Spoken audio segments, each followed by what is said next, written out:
And a groundbreaking of the proposed Harmony Hub Computer Village in Ilorin, the Kwara State capital, has held.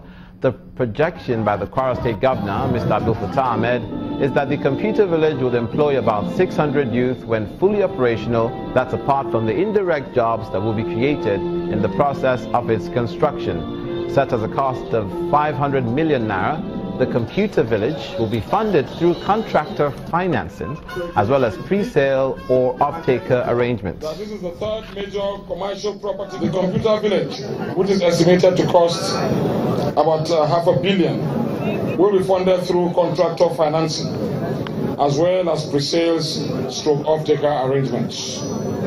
Off-takers have the option of mortgage financing to be provided by Giles Bank PLC at 30% equity contribution. Indeed, this facility demonstrates our administration's determination to be a front runner in the technology and digital economy. The project also announces Kwara State as the potential largest technology hub in Nigeria outside Lagos State. As a consequence, my administration is developing a sustainable technology model that will continually ensure job and wealth creation. To this end, we have resolved to strongly utilize entrepreneurship as a platform for engaging our teeming youths and for creating wealth for all, while leveraging on technology as a broad platform for attaining these lofty heights. Mr. Abdul Fattah Ahmed, Governor, Kwara State. Over in the South, the River State Governor, Nyesom Wike, has flagged off the construction of a road in the local government areas of the state as part of efforts to keep up with his campaign promises. The road, which is reported to be in a state of disrepair, will be getting the attention of government for the first time since the creation of the state in 1967.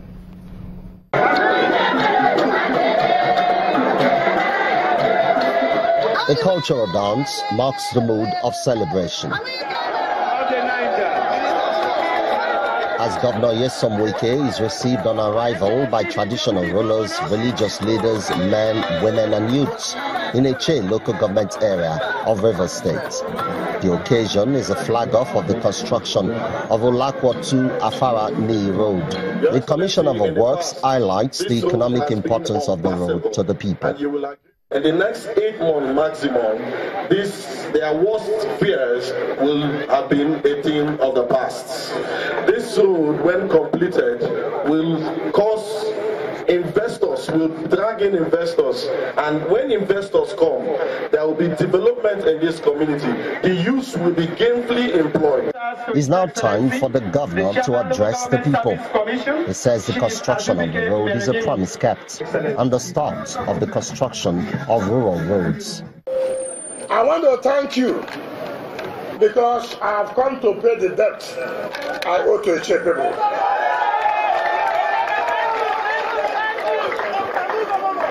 I have told you before now, if I make a promise by the grace of God, we are going to fulfill the promise to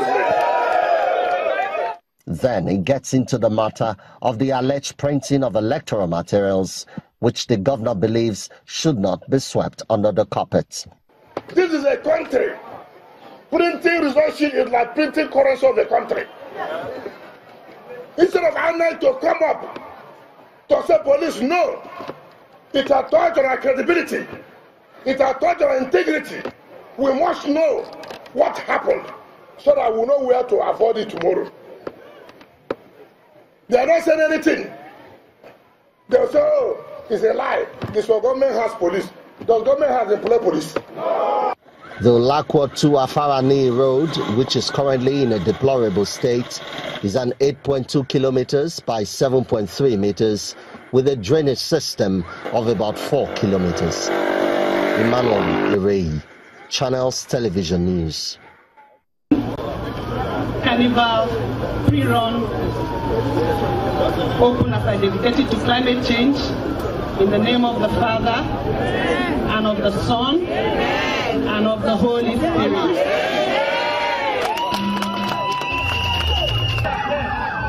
River State is expecting over 50,000 tourists at the 2016 Calabar Festival. 30 countries, including Brazil, Spain, Italy, China, and Ukraine, are expected to participate. This year's theme is climate change, and speaking at the opening, Governor Ben Ayade described it as the largest street party ever and the greatest show in Africa.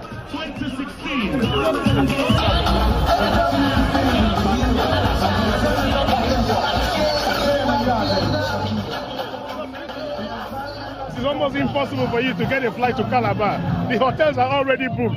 A lot of activities. You can't walk in the street in the night. It's full of so much activity, energy and life. Americans' life is pursuit of happiness. Of what value is life? Walking all year round. And you can't sit down for 1 month to enjoy yourself. So there's a lot of economic activity as spin-offs from this carnival. And of course, we're going to make it bigger and bigger. And that's why Calabar is now setting up its own airline, the Calabar Airline, just to make sure that we manage the traffic that is coming in. And all our investment in the tourism drive have been catapulted by this carnival. And so carnival has actually put Africans in a global map.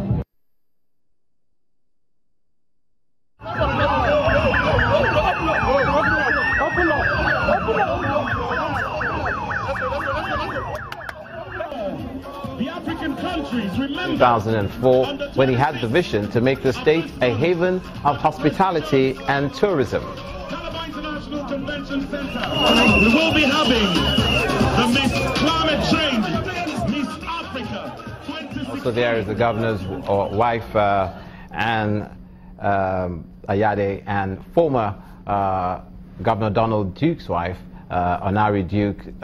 Governor Donald Duke instituted the festival in 2004, wanting to make the festival a haven of hospitality and tourism for the state. And that's where we leave it for this edition of News Across Nigeria. Thanks for watching. I'm Olumide Makolo.